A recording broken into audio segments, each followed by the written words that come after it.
I do sense a little bit of trust issues coming from your partner to you or you to your partner. Okay. So the energy can be vice versa.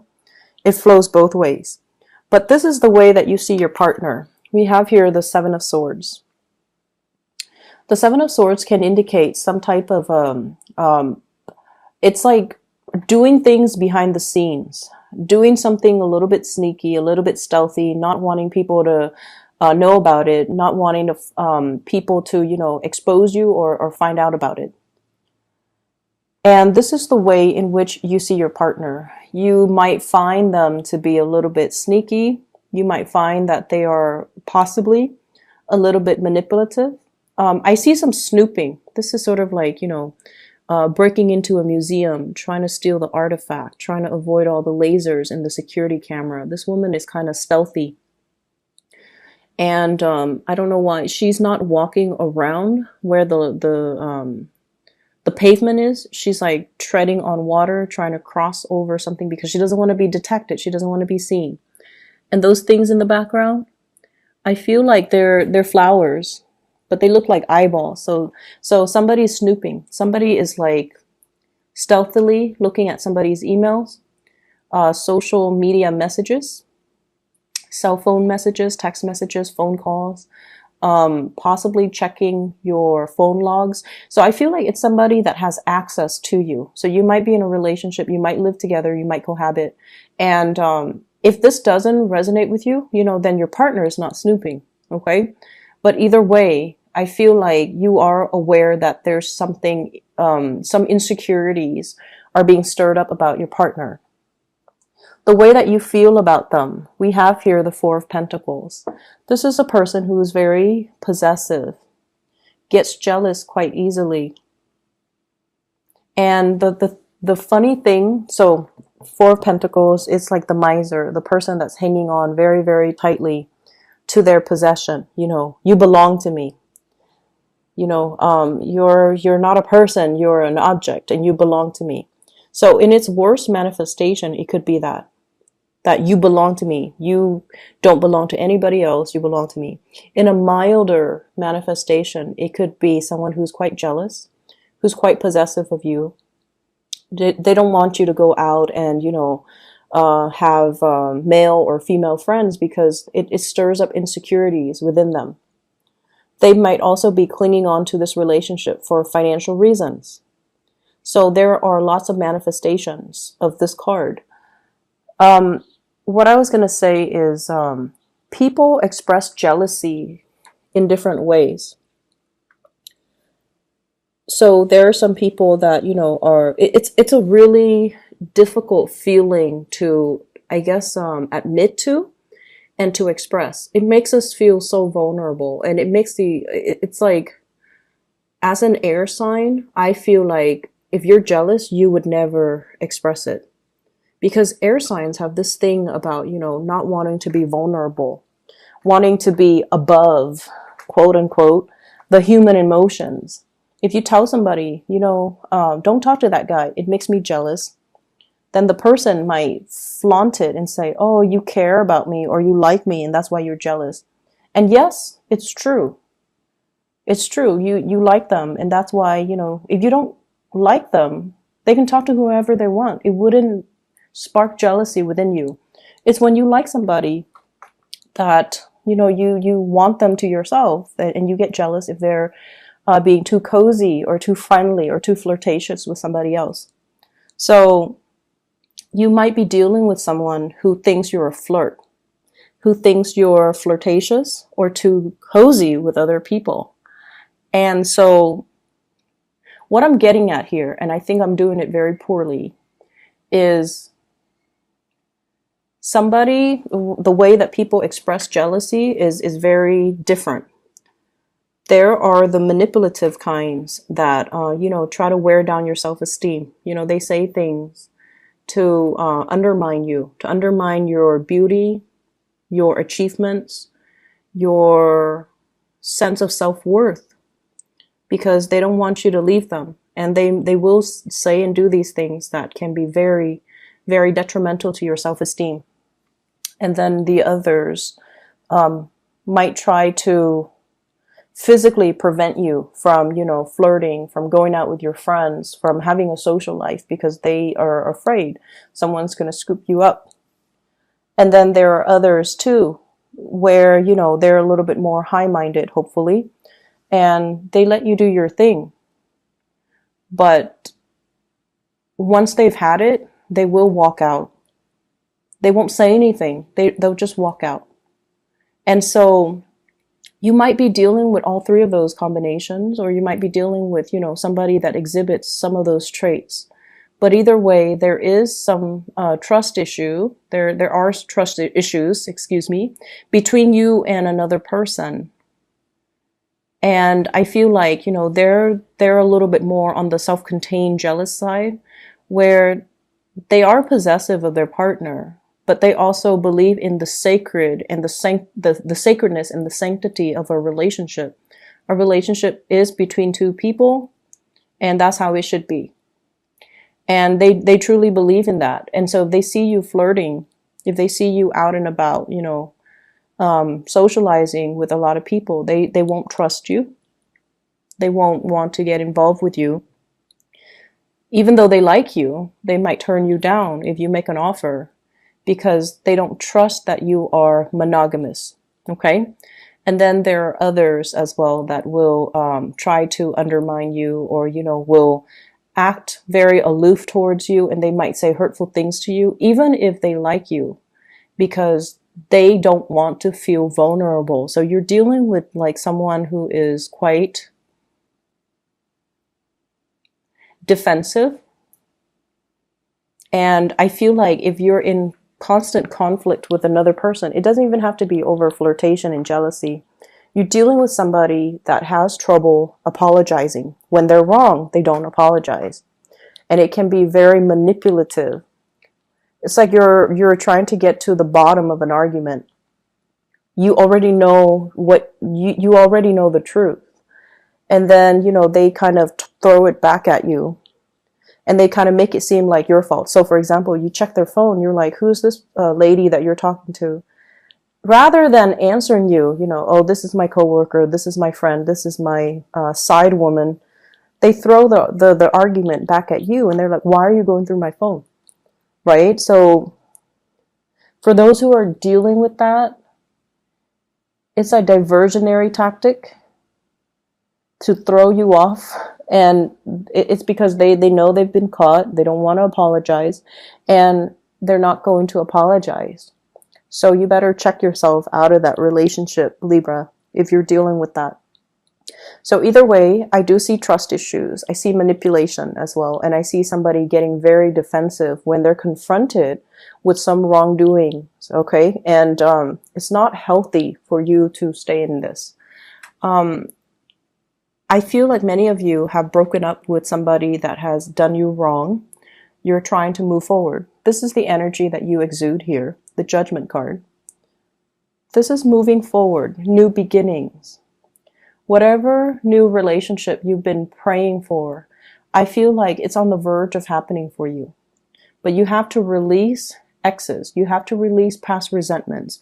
You have to release past trust issues. You have to release crushes and relationships that are built on power struggles, dominance, and submission, rather than, true harmony and two people coming together and at a level playing field.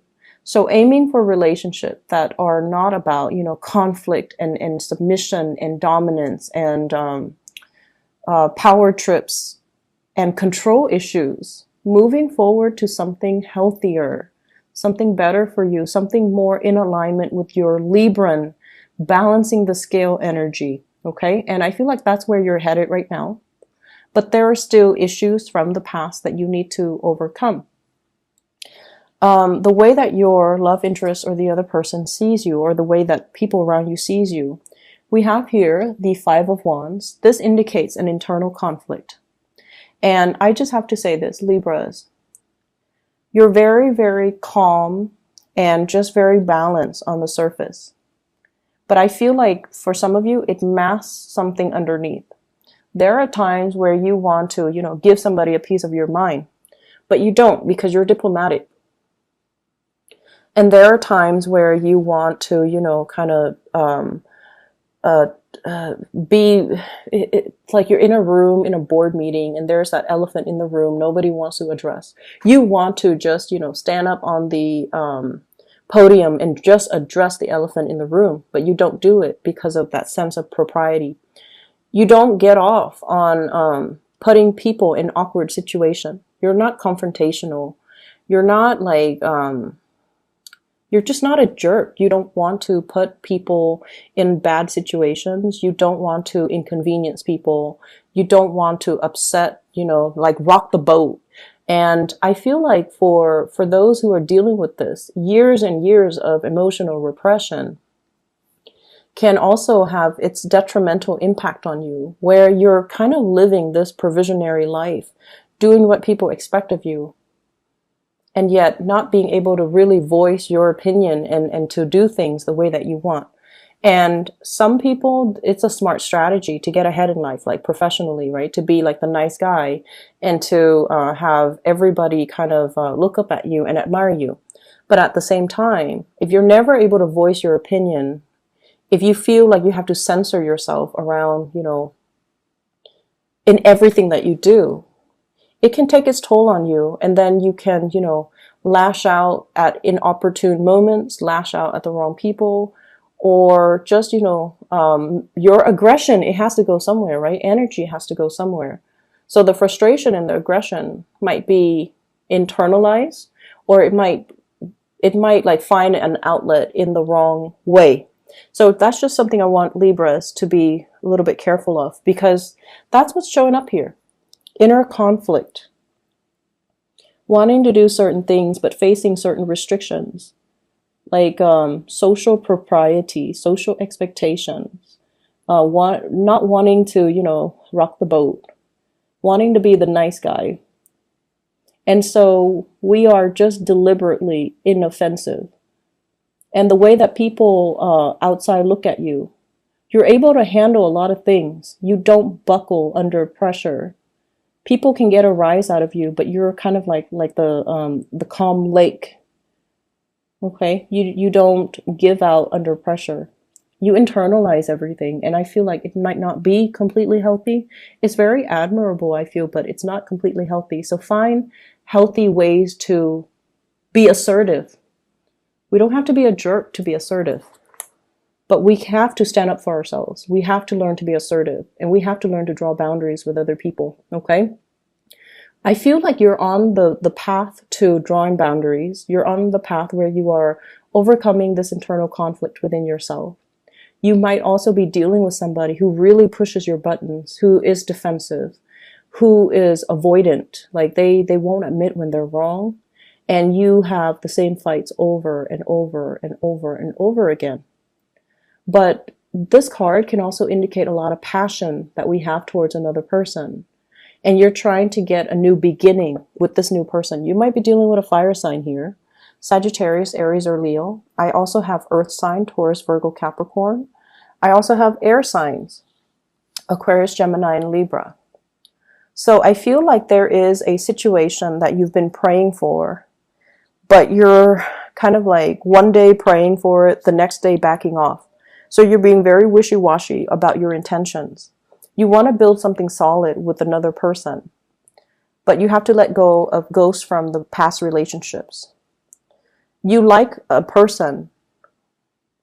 They're also maybe not able to open up to you because they're not really sure what your intentions are. So I see a lot of inner conflict within you.